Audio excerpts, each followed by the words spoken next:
Hey guys, so today I'll be showing you how to measure your head for a custom unit.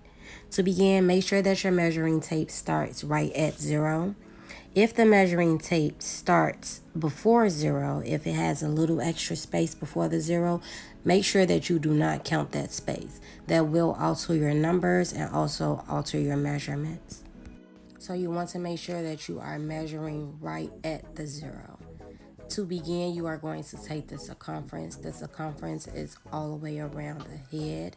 You take the measuring tape, you start at the front of the head, and you go around behind the ears, around the back to the nape, and then bring it back around where it starts. Make sure that your hair is flat, meaning it is braided how it will be under the wig, or it is pulled up into a loose ponytail. Make sure that your measuring tape is laying flush to the scalp, meaning there are no braids, no wigs, no weaves in your head. That will alter your numbers, and it will also alter your measurements, and it will cause your wig to not fit. Then you are going to do the front to nape measurement. Make sure that your measuring tape is laying right at the beginning of the hairline in the front and coming all the way to the back of the hairline in the nape area. Then you will do the ear to ear measurement. This is very important. Make sure that your measuring tape is starting at the top of the ear and it is extending over to the other side at the top as well. Then you are going to do the same for your hairline.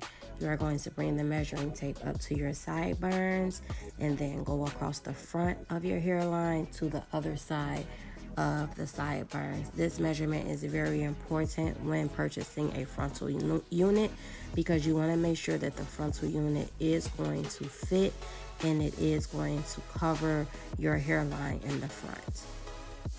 The next measurement is the temple to temple.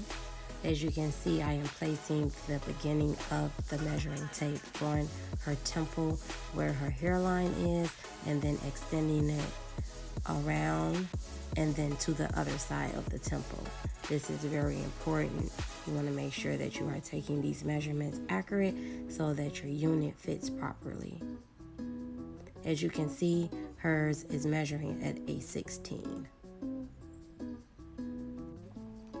Again, make sure that you are going back and double checking your measurements.